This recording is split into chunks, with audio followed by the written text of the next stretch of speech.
ಮಲೆನಾಡು ಭಾಗದ ಹಬ್ಬಗಳಂದ್ರೇನೆ ವಿಶೇಷ. ಅದರಲ್ಲೂ ಚೌತಿಯ ವೇಳೆ ಕೈಯಿಂದ ಚಕ್ಕುಲಿ ತಯಾರಿಸುವುದು ಇನ್ನೂ ಕೂಡ ವಿಶೇಷ ಆಕರ್ಷಣೆ. ಅದರ ಒಂದು ಝಲಕ್ ಇಲ್ಲದೆ ನೋಡಿ.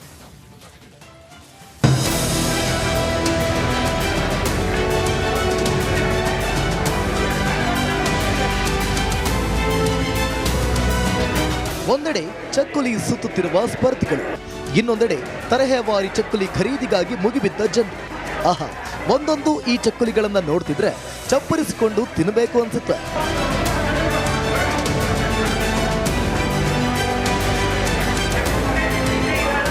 ಉತ್ತರ ಕನ್ನಡದ ಶಿರಸಿ ಸುತ್ತಮುತ್ತಲಿನ ಕೆಲವೇ ಹಳ್ಳಿಗಳಲ್ಲಿ ರೂಢಿಯಲ್ಲಿರುವ ಅಪರೂಪದ ಕಲೆ ಎಂದರೆ ಕೈ ಚಕ್ಕುಲಿ ಕಂಬಳ. ಶಿರಸಿಯ ಹೆಗಡೆ ಕಟ್ಟ ಸೇವಾ ಸಹಕಾರಿ ಸಂಘದಲ್ಲಿ ಈ ಬಾರಿ ಚಕ್ಕುಲಿ ಸುತ್ತುವ ಸ್ಪರ್ಧೆ ಹಾಗೂ ತಿನ್ನುವ ಸ್ಪರ್ಧೆಯನ್ನ ಏರ್ಪಡಿಸಲಾಗಿತ್ತು. ಜೊತೆಗೆ ತಾಜಾ ಚಕ್ಕುಲಿ ಖರೀದಿ ಹಾಗೂ ವಿವಿಧ ಬಗೆಯ ಸ್ಟಾಲ್ಗೂ ಅವಕಾಶ ನೀಡಲಾಗಿತ್ತು. ಕಂಬಳದಲ್ಲಿ ಪುಟ್ಟ ಬಾಲಕನೊಬ್ಬ ಕೈಯಲ್ಲಿ ಚಕ್ಕುಲಿ ಸುತ್ತುವುದು ಎಲ್ಲರ ಗಮನ ಸೆಳೆಯಿತು. ತಲೆತಲಾಂತರ ವರ್ಷದಿಂದ ನಮ್ಮ ಊರಲ್ಲಿ, ನಮ್ಮ ಕೇರಿಯಲ್ಲಿ, ಮನೆಯಲ್ಲಿ ಇವೆಲ್ಲ ನಡೀತಾ ಬಂದಿತ್ತು. ಬಹುಶಃ ನೀವು ಒಂದು 10 ವರ್ಷದ ಹಿಂದೆ ಬಂದಿದ್ದರೆ ಇವತ್ತೇನು ನಾವು ಸೊಸೈಟಿ ಒಳಗೆ ಮಾಡಿದ್ದೀವಿ, ಇದು ಒಂದು ಮನೆಯೊಳಗೆ ನಡೀತಾ ಇತ್ತು. ಇಷ್ಟು ದೊಡ್ಡ ಸಂಭ್ರಮ. ಚೌತಿ ಹಬ್ಬ ಬಂತು ಅಂದರೆ ಬಹುಶಃ ಹವ್ಯಕರು ವಿಶೇಷವಾಗಿ ಒಂದು 15 ದಿವಸ ಅಥವಾ 20 ದಿವಸ ಮುಂಚಿತವಾಗಿ ಎಲ್ಲ ತಯಾರಿಗಳನ್ನು ಮಾಡ್ತಾಯಿದ್ರು. ಯಾವುದೇ ಆಧುನಿಕ ಯಂತ್ರ ಬಳಸದೆ ಹಿಟ್ಟನ್ನ ಕೈಯಲ್ಲಿಯೇ ಹದ ಮಾಡಿ ಕೈಯಲ್ಲೇ ಚಕ್ಕುಲಿ ಸುತ್ತುವ ಪದ್ಧತಿ ಇದೆ. ಹೆಗಡೆ ಕಟ್ಟ, ಹೆಗ್ಗಾರು, ಕಲ್ಮನೆ, ಬಾಳೆಗದ್ದೆ ಈ ಭಾಗಗಳಲ್ಲಿ ಕೈ ಚಕ್ಕುಲಿ ಕಂಬಳ ರೂಢಿಯಲ್ಲಿದೆ. ಕಂಬಳದಲ್ಲಿ ವಿವಿಧ ವಿನ್ಯಾಸದ ಚಕ್ಕುಲಿಗಳನ್ನು ತಯಾರಿಸುತ್ತಾರೆ. ಚೌತಿ ಸಮಯದಲ್ಲಿ ಸುಮಾರು 15 ದಿನ ಕೈ ಕಂಬಳ ನಡೆಯಲಿದ್ದು ಈ ಚಕ್ಕುಲಿಗಳು ಇತರೆ ಚಕ್ಕುಲಿಗಳಿಗಿಂತ ರುಚಿ ಹಾಗೂ ಬಾಳಿಕೆ ಜಾಸ್ತಿ. ಶಿರಸಿ ತಾಲೂಕಿನ ಸುತ್ತಮುತ್ತ ಅನೇಕ ಹಳ್ಳಿಗಳಲ್ಲಿ ಬಹಳಷ್ಟು ಊರುಗಳಲ್ಲಿ ಮಾಡ್ತಾ ಬಂದಿದ್ದು ಈಗ ಅದು ನಶಿಸಿ ಹೋಗ್ತಾ ಇದೆ. ಹಾಗಾಗಿ ಅದನ್ನು ಉಳಿಸಿಕೊಂಡು ಹೋಗಬೇಕು ಅಂತ ನಮ್ಮ ಒಂದು ಧ್ಯೇಯವಾದಂತಹ ಕರ್ತವ್ಯವೂ ಆಗಿದೆ. ಹಾಗಾಗಿ ನಾವು ಈ ಕೈ ಚಕ್ಕುಲಿ ಕಂಬಳಕ್ಕೆ ಹೊಸ ಹೊಸ ಹುಡುಗರಿಗೆ ಅವಕಾಶ ಕೊಟ್ಟು ಅವರಿಗೆ ಕಲಿಸುವಂತಹ ಪ್ರೋತ್ಸಾಹವನ್ನು ಮಾಡ್ತಾ ಇದ್ದೇವೆ. ಒಟ್ಟಲ್ಲಿ ನಮ್ಮ ಹಿರಿಯರ ಆಚರಣೆ ಪದ್ಧತಿಗಳು ಮುಂದಿನ ತಲೆಮಾರಿಗೂ ತಲುಪಬೇಕು ಹಾಗೂ ರೂಢಿಯಲ್ಲಿರಬೇಕು ಎಂಬುದೇ ಈ ಕಂಬಳದ ಆಶಯ.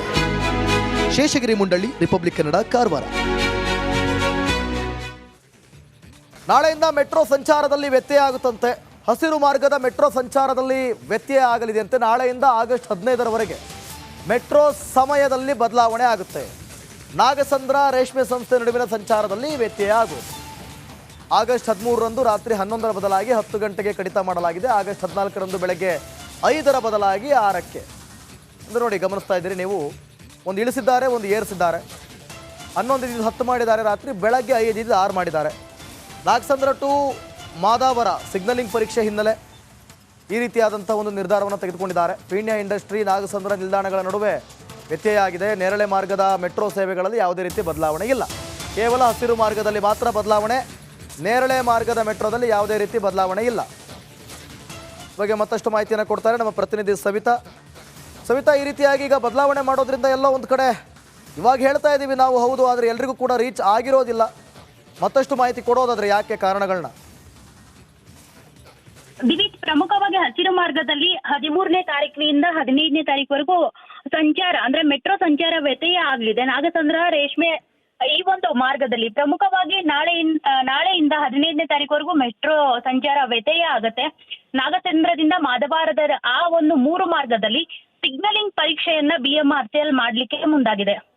ಪ್ರಮುಖವಾಗಿ ಈ ಸಿಗ್ನಲಿಂಗ್ ಮಾಡ್ಬೇಕಾದ್ರೆ ಸಮಯದಲ್ಲಿಯೂ ಕೂಡ ಒಂದು ಇಷ್ಟು ಚೇಂಜಸ್ ಆಗುತ್ತೆ. ಪ್ರಮುಖವಾಗಿ ಅಂದ್ರೆ 14ನೇ ತಾರೀಕುವರೆಗೂ ತಡ ಸಂಚಾರ ಆಗುತ್ತೆ. ಅಂದ್ರೆ ನಮ್ಮ ಮೆಟ್ರೋ ಸಂಚಾರ ಪ್ರಮುಖವಾಗಿ 11 ಗಂಟೆಯವರೆಗೂ ಇರುತ್ತೆ.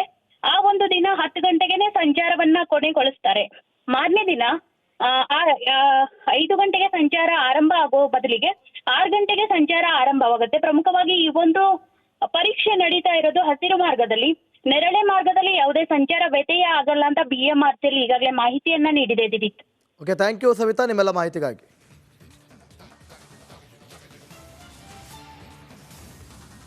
ನಮಸ್ಕಾರ, ನೀವು ನೋಡ್ತಿದ್ದೀರಾ 11 ಪ್ರೈಮ್. ನಾನು ಅಶ್ವದೇವತ್. ಮೊದಲಿಗೆ KPCC ಅಧ್ಯಕ್ಷರ DK ಶಿವಕುಮಾರ್ಗೆ ಹೈಕಮಾಂಡ್ ಬುಲಾವ್ ನೀಡಿದೆಯಂತೆ ಸಾಕಷ್ಟು ಕುತೂಹಲವನ್ನು ಮೂಡಿಸ್ತಾ ಇದೆ. ನಾಳೆ ಬೆಳಗ್ಗೆ ದೆಹಲಿಗೆ ತೆರಳುತ್ತಾರೆ DCM DK ಶಿವಕುಮಾರ್. ಬುಲಾವ್ ಮೇರೆಗೆ ನಾಳೆ DK ಶಿವಕುಮಾರ್ ಪ್ರಯಾಣವನ್ನು ಬೆಳೆಸಿದ್ದಾರೆ. ಕೆಪಿಸಿಸಿ ಅಧ್ಯಕ್ಷರ ಸಭೆ ಕರೆದಿದ್ದಾರೆ. ಎಸಿಸಿ ಅಧ್ಯಕ್ಷರು ಪಕ್ಷ ಸಂಘಟನೆ ಹೋರಾಟದ ಬಗ್ಗೆ ಸಭೆ ನಡೆಯುತ್ತೆ. ನಾಳೆ ಬೆಳಗ್ಗೆ ದೆಹಲಿಗೆ ತೆರಳುತ್ತಾರೆ ಕೆಪಿಸಿಸಿ ಅಧ್ಯಕ್ಷ ಡಿಕೆ ಶಿವಕುಮಾರ್. ಹೈಕಮಾಂಡ್ ನಾಯಕರ ಬುಲಾವ್ ಮೇರೆಗೆ ಈಗ ಅವರು ಹೋಗಿರುವಂಥದ್ದು ದೃಶ್ಯಾವಳಿಗಳನ್ನು ಕೂಡ ಗಮನಿಸ್ತಾ ಇದ್ದೀರಿ. ಈ ಬಗ್ಗೆ ಮತ್ತಷ್ಟು ಮಾಹಿತಿಯನ್ನು ಕೊಡ್ತಾರೆ ನಮ್ಮ ಪ್ರತಿನಿಧಿ ಬಸವರಾಜ್. ಫೋನ್ ಸಂಪರ್ಕಕ್ಕೆ ಸಿಕ್ಕಿದ್ದಾರೆ. ಬಸವರಾಜ್, ಯಾವ ಕಾರಣಕ್ಕಾಗಿರ್ಬೋದು, ಪಕ್ಷ ಸಂಘಟನೆ ಅಥವಾ ಮುಂದಿನ ಹೋರಾಟದ ಬಗ್ಗೆನಾ ಅಥವಾ ಸರ್ಕಾರಕ್ಕೆ ಕುತ್ತಿಗೆಗೆ ತಂದಿರುವಂಥ ಕೆಲವೊಂದು ಹಗರಣಗಳ ಬಗ್ಗೆ ಚರ್ಚೆ ಮಾಡೋದಕ್ಕ ಅಥವಾ ಅದನ್ನೆಲ್ಲ ಹೆಂಗೆ ಉಪಶಮನ ಮಾಡೋದಕ್ಕೆ ಪ್ರಯತ್ನಗಳನ್ನು ಪಡೋದಕ್ಕ, ಯಾವ ರೀತಿ ಡೀಟೇಲ್ಸ್ ಕೊಡೋದಾದ್ರೆ?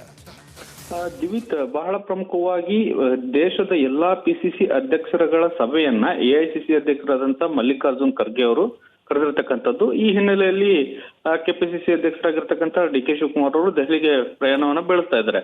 ಇಲ್ಲಿ ಬಹಳ ಪ್ರಮುಖವಾಗಿ ದೇಶದಲ್ಲಿ ನಡೀತಾ ಇರ್ತಕ್ಕಂಥ ಒಂದಷ್ಟು ವಿಚಾರಗಳ ಬಗ್ಗೆ ಹೋರಾಟವನ್ನ ಕಾಂಗ್ರೆಸ್ ಪಕ್ಷದ ವತಿಯಿಂದ ಹಮ್ಮಿಕೋಬೇಕಾಗಿದೆ. ಹಾಗಾಗಿ ಎಲ್ಲಾ ರಾಜ್ಯಗಳಲ್ಲಿ ಆಯಾ ಪಿಸಿಸಿಗಳ ಈ ಒಂದು ಹೋರಾಟದ ನೇತೃತ್ವವನ್ನು ವಹಿಸ್ಕೋಬೇಕು ಅನ್ನುವಂತ ನಿಟ್ಟಿನಲ್ಲಿ ಪ್ರಮುಖವಾದಂತಹ ಸೂಚನೆಯನ್ನ ಕೊಡಬಹುದು. ಇನ್ನೊಂದಿಷ್ಟು ಸರ್ಕಾರದ ವಿರುದ್ಧ ಮತ್ತು ವಿರೋಧ ಪಕ್ಷಗಳನ್ನ ಕಟ್ಟಿ ಹಾಕುವ ನಿಟ್ಟಿನಲ್ಲಿ ಒಂದಷ್ಟು ಕುತಂತ್ರಗಳನ್ನು ರೂಪಿಸಲಾಗ್ತಾ ಇದೆ ಅನ್ನುವಂತ ಒಂದು ಆರೋಪ ಕೂಡ ಕಾಂಗ್ರೆಸ್ ಮಾಡ್ತಾ ಇದೆ. ಆ ಹಿನ್ನೆಲೆಯಲ್ಲಿ ಅದರ ವಿರುದ್ಧ ಕೂಡ ಪಿಸಿಸಿಗಳಿಂದ ಹೋರಾಟ ಆಗ್ಬೇಕು ಅನ್ನುವಂತ ನಿಟ್ಟಿನಲ್ಲಿ ಸೂಚನೆ ಕೊಡೋದಕ್ಕೋಸ್ಕರ ಎಲ್ಲಾ ಪಿಸಿಸಿ ಅಧ್ಯಕ್ಷರ ಸಭೆಯನ್ನ ಕರೆದಿರ್ತಕ್ಕಂಥದ್ದು. ಇನ್ನು ಉಳಿದಂತೆ ರಾಜ್ಯದಲ್ಲಿ ಒಂದಷ್ಟು ವಿಚಾರಗಳಿದಾವೆ. ಬಹಳ ಪ್ರಮುಖವಾಗಿ ಉಪಚುನಾವಣೆಗಳಿದಾವೆ. ನೀವು ಹೇಳಿದ ಹಾಗೆ ಸರ್ಕಾರದಲ್ಲಿ ಒಂದಷ್ಟು ಗೊಂದಲಗಳಿದಾವೆ. ಇಂತಹ ಸಂದರ್ಭದಲ್ಲೂ ಕೂಡ ಅದರ ಬಗ್ಗೆ ಪ್ರತ್ಯೇಕವಾಗಿ ಮಲ್ಲಿಕಾರ್ಜುನ್ ಖರ್ಗೆ ಅವರ ಜೊತೆ ಡಿಕೆ ಶಿವಕುಮಾರ್ ಅವರು ಚರ್ಚೆ ಮಾಡುವಂತ ಸಾಧ್ಯತೆ ಇದೆ ಮತ್ತು ಅವುಗಳ ಒಂದಷ್ಟು ದಾರಿಯನ್ನು ಕೂಡ ಆ ಹೈಕಮಾಂಡ್ ನಾಯಕರಿಂದ ಕಂಡುಕೊಳ್ಳುವಂತ ನಿಟ್ಟಿನಲ್ಲಿ ಡಿಕೆ ಶಿವಕುಮಾರ್ ಅವರು ಸಲಹೆಯನ್ನ ಸ್ವೀಕರಿಸಲಿದ್ದಾರೆ. ದಿವಿತ್, ಓಕೆ, ಥ್ಯಾಂಕ್ ಯು ಬಸವರಾಜ್ ನಿಮ್ಮೆಲ್ಲ ಮಾಹಿತಿಗಾಗಿ. ನಾಳೆ ಸಿಎಂ ಸಿದ್ದರಾಮಯ್ಯಗೆ ಬಿಗ್ ಡೇ. ಮೂಡ ಖಾಸಗಿ ದೂರು ನಾಳೆ ವಿಚಾರಣೆ ಇದೆ. ಸ್ನೇಹಮಯಿ ಕೃಷ್ಣ ನೀಡಿದಂಥ ದೂರು ವಿಚಾರಣೆ ಶುಕ್ರವಾರ ವಿಚಾರಣೆ ನಡೆಸಿದಂಥ ಕೋರ್ಟ್ ನಾಳೆ ಮತ್ತೆ ಜನಪ್ರತಿನಿಧಿಗಳ ಕೋರ್ಟ್ನಲ್ಲಿ ವಿಚಾರಣೆ ನಡೆಯುತ್ತೆ. ಪ್ರಾಸಿಕ್ಯೂಷನ್ಗೆ ಅನುಮತಿ ನೀಡಲು ಅರ್ಜಿಯನ್ನು ಸಲ್ಲಿಸಲಾಗಿದೆ. ಸ್ನೇಹಮಯಿ ಕೃಷ್ಣ ಪರ ಲಕ್ಷ್ಮೀ ಅಯ್ಯಂಗಾರ್ ವಾದವನ್ನು ಮಂಡಿಸಿದ್ದಾರೆ. ಸ್ನೇಹಮಯಿ ಕೃಷ್ಣ ಮೈಸೂರಿನಲ್ಲಿ ಬಹಳ ಖ್ಯಾತಿ ಹೊಂದಿದವರು. ಯಾವುದೇ ಸರ್ಕಾರ ಆಗಿರಲಿ, ಯಾವುದೇ ಅಧಿಕಾರಿಗಳಾಗಿರಲಿ, ಯಾವುದೇ ಪೊಲೀಸ್ನವರಾಗಿರಲಿ, ಯಾರೇ ತಪ್ಪು ಮಾಡಿದ್ರೂ ಕೂಡ ಅದರ ವಿರುದ್ಧ ಧ್ವನಿ ಎತ್ತೋರು. ಅವರು ಈಗ ಸಿದ್ದರಾಮಯ್ಯನವರ ವಿರುದ್ಧ ಕೊಟ್ಟಂತಹ ದೂರು ವಿಚಾರಣೆ ಆಗ್ತಾ ಇದೆ ಒಂದು ಕಡೆ. ಮತ್ತೊಂದು ಕಡೆ ನಾಳೆ ಏನಾಗುತ್ತೆ ಅನ್ನುವಂಥದ್ದೇ ಕುತೂಹಲ ಈಗ.